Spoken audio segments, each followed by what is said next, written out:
Ready. ঘরে তিনটে ছাতা, তিনটা ছাতাই নষ্ট। আজ কয়েকদিন যাবৎ প্রচুর বৃষ্টি। ছাতাগুলো মেরামত করতে নিয়েছিলাম বাজারে। এক একটা ছাতা কয় যে 100 টাকা লাগবে। তো নিয়ে আসলাম দোকানে, নিয়ে আসি আমি বসে বসে নিজে ইউটিউব দেখে দেখে ছাতাগুলো কীভাবে ঠিক করে এটা দেখলাম। দেখার পরে আমি নিজে আমার ছাতাগুলো মেরামত করতেছি। একটা ছাতা অলরেডি মেরামতের পথে, আর দুইটা ছাতা আছে এখনো আমার পাশে। একটা ছাতা, একটা ছাতা, দুটোই সমস্যা, একটা সমস্যা। দেখা যাক আল্লাহ ঠিক করে। তবে কোনো কাজ শিখলে পালানো যায় না, এটাই হলো প্রমাণ আর কি। শিখছি বিদায় তো আজকে আমি আমার নিজের ছাতাগুলো মেরামত করতে পারছি। যদি না শিখতাম তাহলে কি আজও সম্ভব হতো?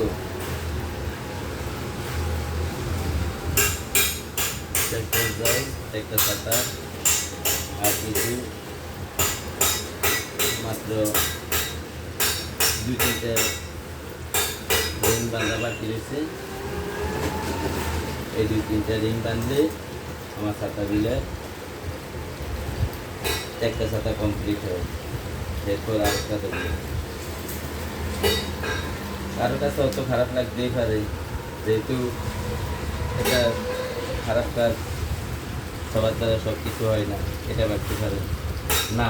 চেষ্টা করলে সব কিছুই সম্ভব হয়, সফলতা মিলে। এতে উদাহরণ যাদের কাছে খারাপ লাগছে প্রয়োজনে তারা আমার কাছ থেকে একটু দূরে সরে যাবে, তাতে আমার কিছু যায়। আমি আমার কাজ দেখতেছি। যদি কারো ছাতা মেরামত করা লাগে বৃষ্টির দিনে, তাও মেরামত করতে রাজি আছে। বিনিময়ে একটা টাকাও দিতে হবে, নিয়ে আসি আমি মেরামত করি। আর পার্শ্ববর্তী একটা লোকে আমাকে দেখে চিৎকার করলো আর কি, যে শেষ পর্যন্ত এটাও শুরু করলি নাকি? কী করবে রে ভাই, কাজ তো করা লাগবে। এক একটা ছাতা 100 টাকা দেয় আসছে, যেহেতু ফ্রি আছি ছাতাটা মেরামত করে নিলাম। বাইরে কিন্তু প্রচণ্ড বৃষ্টি হচ্ছে, বাড়িতে দেখেন।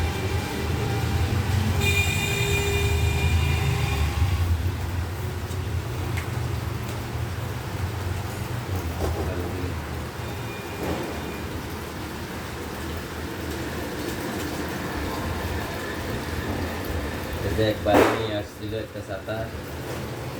অলরেডি আমি এই ছাতাটা কাজ করার সময় এক ভাই একটা ছাতা নিয়ে আসছে। আমি ভাইয়ের ছবিটা দেখাতেছি,